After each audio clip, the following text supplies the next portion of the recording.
They had everything: beauty, artistry, and the promise of greatness. Yet the world turned away. In the shimmering halls of perfume history, some creations were simply too beautiful for their time.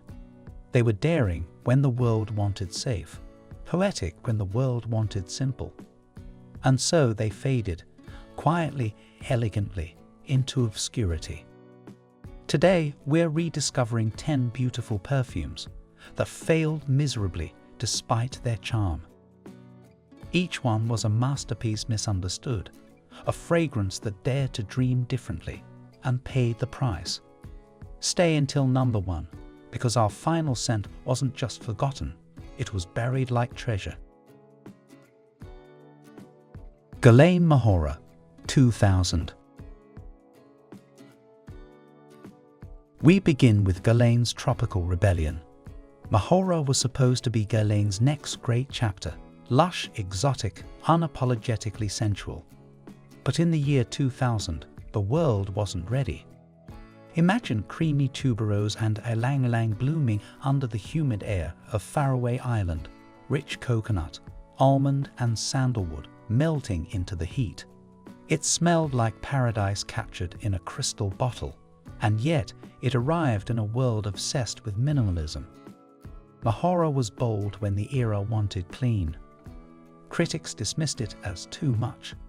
But today, collectors whisper its name with reverence, because what failed then now feels timelessly exotic. Marc Jacobs for Men, 2002.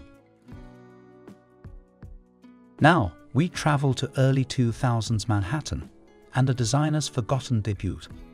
Before Daisy, before Decadence, there was Marc Jacobs for Men, an aquatic woody fragrance so refined it could have defined an era, but didn't. Cypress, cardamom, and fig leaf open with quiet elegance, like linen shirts and late afternoons in Soho. Then comes sandalwood and cedar, whispering calm luxury. But at the height of fresh citrus colognes and sweet gourmands, this understated masterpiece was drowned out. It didn't shout, it sighed, and the world never heard it. Today, it smells like confidence without noise, the perfume equivalent of a perfectly tailored suit no one noticed until it was gone. Alexander McQueen Kingdom, 2003.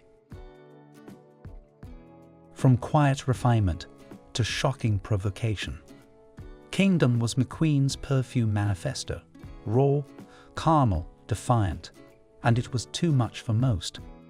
It opens with orange blossom and spices, but beneath it lies cumin, an animalic human scent that divided the world. Some called it sensual, others said it smelled of sin itself. It didn't just push boundaries, it tore them down. And like many works of genius, it wasn't appreciated until years later. Kingdom failed commercially, but artistically. It was everything McQueen stood for, fearless beauty in the face of conformity. Parfums d'Unico New York Intense, 2014. Next, a masterpiece of elegance that never found the audience it deserved. Patricia d'Unico crafted New York Intense as her tribute to the golden age of perfumery. It's amber, leather and moss, glowing with bergamot and spice, built like a symphony from another century. It smells of mahogany libraries, amber-lit bars, and tailored coats, but in 2014, that warmth felt old-fashioned. The mainstream leaned toward sweet and synthetic, and New York Intense went quietly unnoticed. It's a scent of character, not trend, and sometimes the world forgets to reward that. Lolita Lempicka, 1997.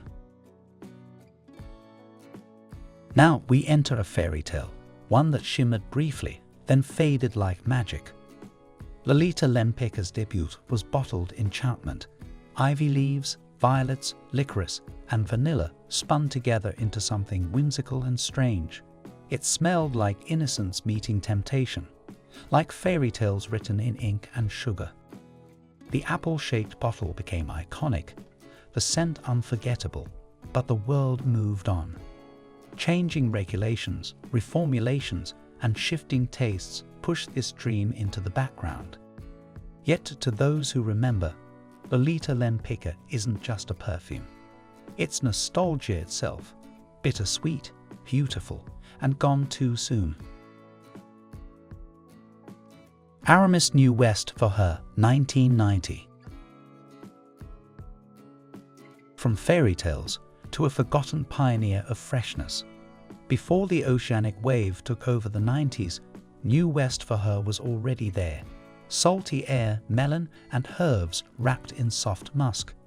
It was bright, modern, and years ahead of its time. But being early can feel a lot like being wrong.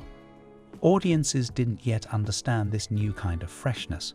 It wasn't floral, it wasn't sweet, and it confused people. New West vanished quietly, leaving behind the DNA that would later define a decade of perfume. It was the blueprint, but someone else got the credit.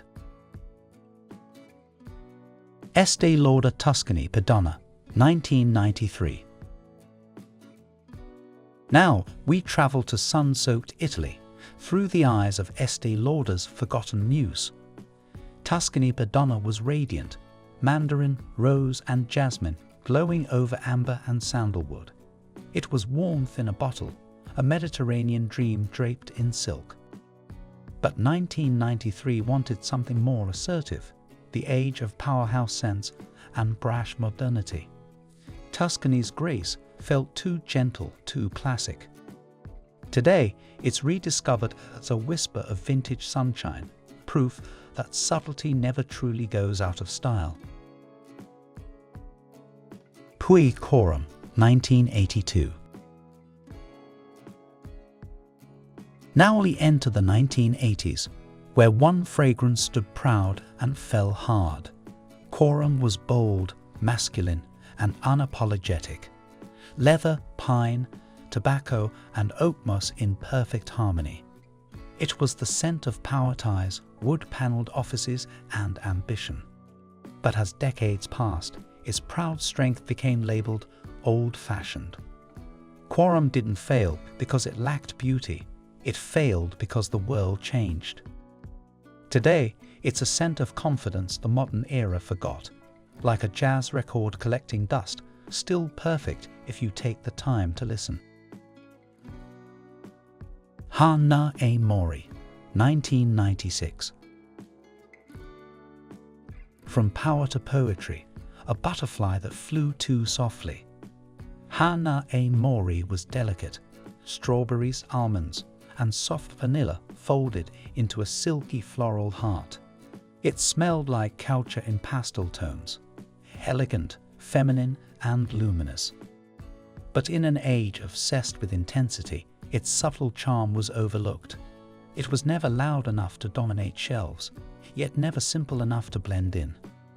Collectors still seek it today, drawn to its nostalgic beauty, proof that quiet grace often outlasts fleeting trends. Jean-Paul Gaultier Fleur du Mâle, 2007. And finally, a fragrance so beautiful, it redefined masculinity. Fleur du Mâle was Gaultier's boldest creation, a men's scent in pure white, blooming with orange blossom. It asked, what if masculinity smelled like purity? No dark woods, no heavy spice, only neroli, petitgrain, and coumarin. Clean, radiant, unapologetically floral. Like sunlight on skin, innocence with quiet confidence. But the world wasn't ready. They called it too feminine, and it vanished. Now, Fleur du Mâle is a lost treasure, a scent of courage, tenderness, and rebellion. Proof that true beauty never follows the rules. And there you have it, 10 beautiful perfumes that failed miserably despite their charm. Each one a reminder that art isn't always understood in its own time. They weren't crowd pleasers, They were dreamers, and like all dreamers, they lived too brightly to last.